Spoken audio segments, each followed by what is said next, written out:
Hello dear friends, नमस्कार। स्वागत करती हूँ आप सभी का। पूरी उम्मीद करती हूँ कि आप सब अच्छे होंगे और यथावत जो अपने स्टडी को लेकर जो आपका रूटीन है वो अच्छा ही चल रहा हो। बार बार रोज़ ही इसलिए बात कहते हैं ना, मोटिवेशन हमेशा सकारात्मक होना चाहिए। भले ही आप चीज़ों को सोच समझ के कर रहे हैं या कभी कभी मन थोड़ा बहुत इधर उधर हो जाता है, लेकिन हम जो चीज़ों को लगातार कोई बात एक ही बार जो सकारात्मक होती है काम में पड़ती है तो ऑटोमेटिक वो चीज़ें हमारे अंदर भी होना शुरू हो जाती हैं। तो यहाँ पर यानी कि टीजीटी पीजीटी एग्ज़ाम नहीं हुआ, उसकी वजह से बहुत सारे जो मैंने कल वीडियो डाला था कि सब कुछ बर्बाद हो गया, यानी कि कहीं कोई इन्जॉयमेंट रहा ही नहीं। जून का मंथ पूरा ऐसे ही निकल गया। तो भयंकर गर्मी, ऊपर से एग्ज़ाम कैंसिल होने का जो भयंकर जो माहौल बना हुआ था कि एग्ज़ाम होगा कि नहीं होगा उसको लेके, तो मतलब पूरा मंथ लगभग सभी का ही डिस्टर्ब हुआ है। किसी घर में रिलेशन शादी थी, किसी घर में कुछ था, प्रोग्राम था। तो कमेंट्स में देख सकते हैं आप कि किसी के मायके में कुछ प्रोग्राम था तो वो नहीं जा पाए, सिर्फ इसलिए कि मेरे एग्ज़ाम में कहीं कोई समस्या ना पैदा हो जाए, ताकि मेरा एग्ज़ाम अच्छे से हो जाए, उसमें कोई अड़चन ना आए, जो तैयारी है उसमें कोई व्यवधान ना पड़े। ठीक है, कोई बात नहीं, चीज़ें हैं। अब क्या आयोग सोच रहा है, क्या नहीं सोच रहा है। और फाइनली आज से हमारे स्कूल तो ओपन हो चुके हैं। तो स्कूल में जब जो हमारे स्टाफ के लोग मिले तो वही डिस्कशन हुआ कि पेपर बढ़वा दिया, पेपर नहीं हो रहा है ये वो। तो मैंने कहा हाँ भाई, पेपर कैंसिल हो गया और इस चक्कर में सारा कुछ मतलब ऐसा ही है। तो जो लगता है जिन लोगों को, तो अपने अपने कयास लगाते हैं। कोई कह रहा है अक्टूबर में हो जाएगा, कोई कह रहा है 26 में होगा, कोई कह रहा होगा ही नहीं। तो अब ऐसी असमंजस सुन की स्थिति, मैं बहुत ज़्यादा कोई रिस्पॉन्स नहीं करती हूँ, मैं केवल सुनती हूँ और सुनकर मैं इग्नोर कर देती हूँ। लेकिन यहाँ पर जो एक सिंसियर बंदा है जो हमारे स्टाफ में ही है, तो वो बोले कि जहाँ तक है पेपर अक्टूबर में होने की संभावना है, ये आप मानकर ही चलिए। हमने कहा मानकर तो हम अप्रैल मई जून को भी चल रहे थे, पर वो भी नहीं हुआ।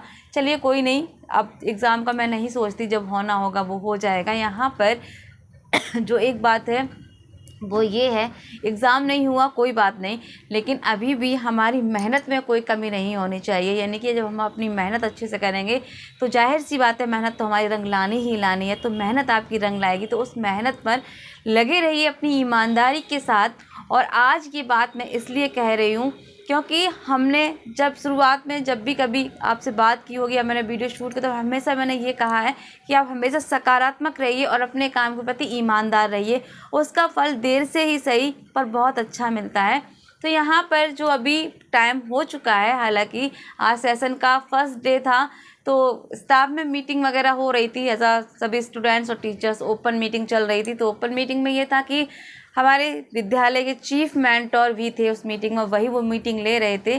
तो यहाँ पर जब मीटिंग होते होते बाद जो स्टूडेंट्स के करियर को लेके, उनके सब्जेक्ट को लेके बहुत सारी चीज़ें, और बुक में जो सबसे पहले हमारी भूमिका रहती है, इन सब को लेके डिस्कस होने लगा। तो बात आई मेरे सब्जेक्ट की, यानी कि हिंदी की। तो अनायास ही उनके मुख से निकल गया कि मैडम आपके सब्जेक्ट से मैं बहुत खुश हूँ और बच्चों का परफॉर्मेंस बहुत अच्छा रहा, 10th का रिज़ल्ट बहुत अच्छा रहा, आपके विषय का मैं बहुत खुश हूँ। तो आप समझ सकते हैं कि कितना ग्लैड फील होता है, कितना अच्छा लगता है जब सभी के सामने इस तरह से आपकी सब्जेक्ट की, आपकी मेहनत की प्रशंसा हो। तो लगा मुझे कि हाँ, मैंने अपना काम पूरी ईमानदारी से किया और उसका फल भी बहुत अच्छा मिला। मैंने भी रिज़ल्ट देखा था, बच्चों ने हिंदी में काफ़ी अच्छा स्कोर किया है, तो मुझे देखकर बहुत खुशी हुई। हालांकि इसमें मेरी भूमिका थी बच्चों को गाइडेंस करना, उनको सही मार्गदर्शन देना, लेकिन बच्चों की अपनी भी बहुत मेहनत थी। जिन बच्चों को हमने पढ़ाया वो बच्चे काफ़ी मेहनती थे। बच्चों की मेहनत इसमें 90% मैं कहूँगी, और टीचर्स का जो एफर्ट्स है वो 10%। तो यहाँ पर जब बात आई मेरे सब्जेक्ट की, तो मैं बहुत ज़्यादा प्राउड फील करने लगी कि हाँ चलो, जो मैंने मेहनत की, खुद से मेहनत की, खुद की मेहनत की, खुद पे ही मेहनत की, वो आज कहीं ना कहीं मेरी सकारात्मक हुई।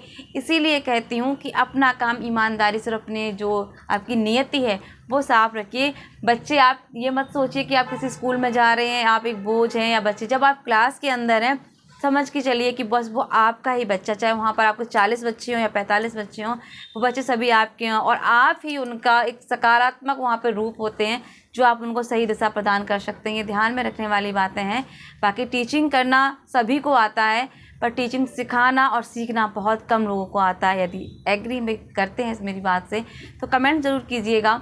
बाकी जो मेरा मोटिव है आज का बताने का वो यही है कि अपनी मेहनत को ईमानदारी से करिए और रंग एक दिन बहुत अच्छा लाएगी।